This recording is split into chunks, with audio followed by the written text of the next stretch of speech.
Going on 5 years ago now, I decided that I wanted to try to get better at tennis. I'd hit the ball around before that and always kind of enjoyed it, but I've kind of played tennis for the last 4.5 years.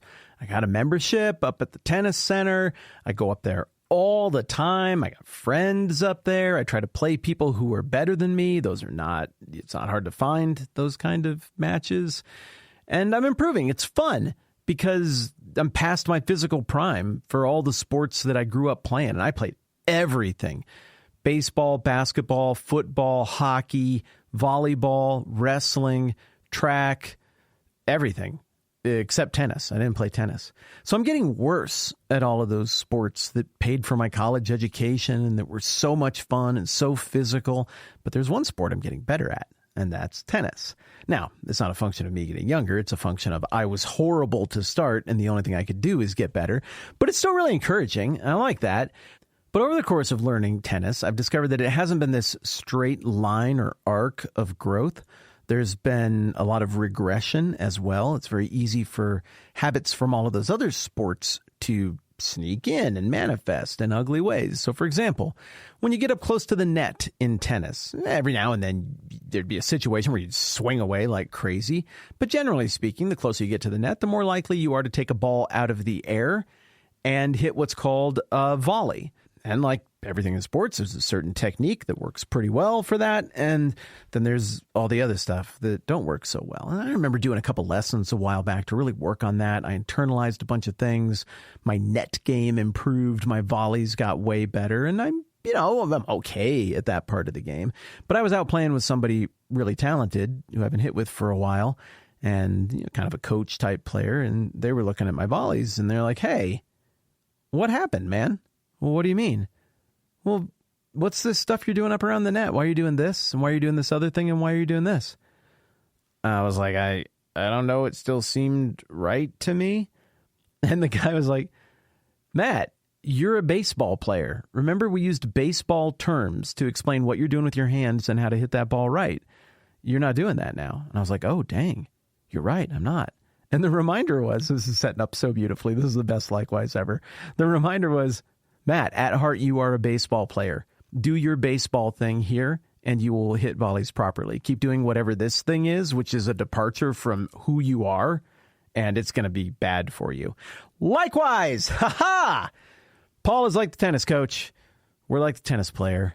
And what he's saying to the people he's writing to here in the church in Galatians chapter 4, is this is exactly who you are. Why are you doing this other thing that's a departure from that then? That's not going to serve you well.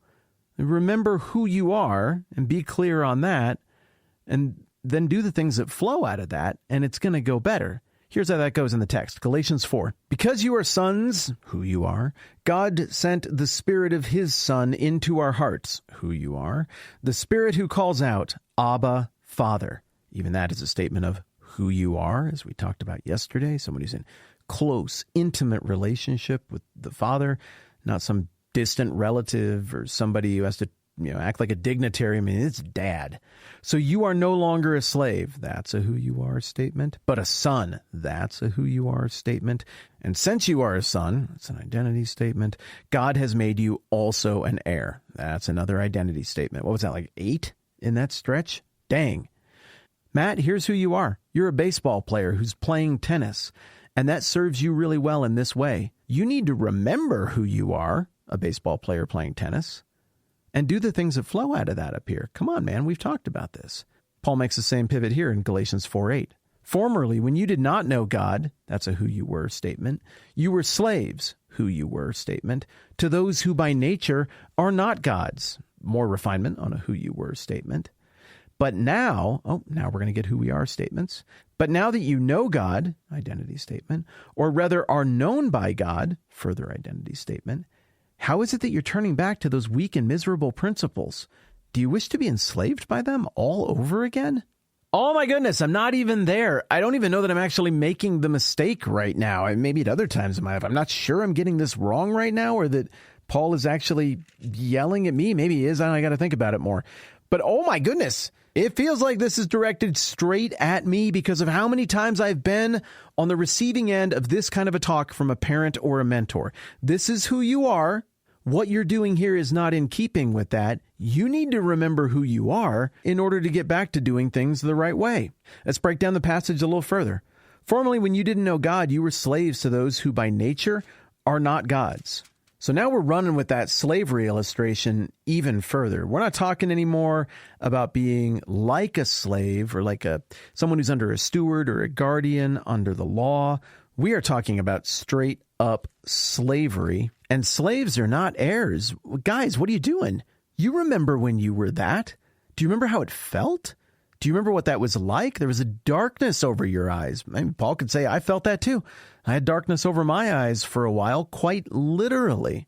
Guys, do you remember what it felt to be a slave to your passions, your desires, your selfishness, to not live for anything bigger than that? Do you remember when you were enslaved by those lowercase g gods? It wasn't good. But Matt, look at me, kiddo. Things have changed. You're not there anymore. You got to get that out of your head. You're not a slave anymore. Matt, look at me. You're not a slave anymore. Matt, I'm not kidding, kid. Eyes up here. Look at me. You're not a slave anymore. But instead, now that you know God, or rather are known by God, and I think he offers that little nuance there, that little hyphened aside, just to make sure he's not casting confusion on the whole salvation through the law, salvation by faith thing that he talked about just a few paragraphs earlier. He says, but now that you know God, or rather are known by God, how is it that you're turning back to these weak and miserable principles? Matt, you're not a slave anymore. Why are you still acting like a slave, dude? Come on. Matt, you're a baseball player at heart, and that actually serves you here. Why are you running away from that? Why are you breaking out these weird techniques that don't make sense for anybody that you would never do as a baseball player? You've been told those things that you are serve you well here. Do them. Lean into them. Be a baseball player who plays tennis. Look, my friends, this is not the same tenor of hot-blooded feistiness, barely restrained anger that we get in the first couple chapters of Galatians, where Paul, I imagine him talking a mile a minute, running through all the things. I cannot believe it's this. I cannot believe you're so quickly deserting the gospel that was presented to you. If you look at this, and this in the timeline, you will see that this is from God. You knew that this was from Jesus in the first place. What are you doing? Remember Peter and what happened over there? I said to Peter, everybody heard it. It's well documented. We couldn't even sustain the law. How do you think these Gentiles are going to sustain the law? Come on, man. Every single one of you knows the Old Testament. Every single one of you know. I sense it is a very hot-blooded tone that the original audience is intuiting from the first few chapters of this, but that isn't the tone here. Yes, this is also corrective. Yes, this is negative and this is pushback in nature, but this is after the tender part of the conversation. This is who you are. What you're doing isn't in keeping with it. You know God. You're in the heir era. Why are you going back to the kid era? You are free. Why are you going back to the slave era? You've been invited to call God Father, Dad, to know him, to approach his throne with confidence. Why would you go back to these old ground rules? Why would you turn your nose up at that invitation that he made possible? What Paul's saying is, guys, you're not just making some kind of intellectual error that is just entirely born out of bad academics and you listened to bad rival academics. Yeah, that's in there. But what he's saying is you're making an identity error, and he's appealing to something much deeper than just the arguments and the raw, cold theology. He's appealing to who they are, and they have tasted it. They know who they are. What they're doing is a departure from it.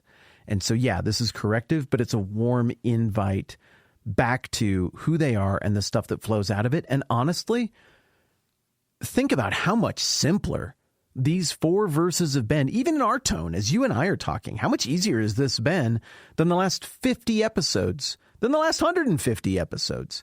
This is the easiest stuff we've encountered so far in the book because it's intuitive, it's natural, it's right there. Your nature's been changed by God. Your children, your sons, daughters, heirs, agents of the kingdom, of the best king ever. You can trust him. You can call him Father. You can call him Dad. You have that kind of access. God has called you son and daughter, and if he's called you that, it counts, because when he says stuff, it's real. This is who you really are. live in keeping with it. I love the beauty and simplicity of it. And we can get to all of these conclusions exclusively through very difficult, thick theology, and we should. It's in the Bible, and it's important. But once it's earned, we can also get here through a simple appeal to who we are and what we know to be true by God's work in our lives. And that's what's happening here. And I just think it's great. And I also think it's a wonderful reminder of that reorienting talk that all of us have hopefully been on the receiving end of at some point or another. And then maybe you need to be on the receiving end of right now. It is entirely possible that what you are doing in this phase in your life is cosplay, that you are straining at the end of some imagined leash of who you are in God, and stuff feels weird and it is not working very well, in which case this passage is for you. And apparently, as I've thought about it more, hey, yeah, I catch it. Yep, right there. That's where it is for me. He is talking to me as well. That's incredibly useful, incredibly tender, incredibly clear. Pressing ahead next time around. I'm Matt. This is the 10-Minute Bible Hour podcast. Let's do this again soon.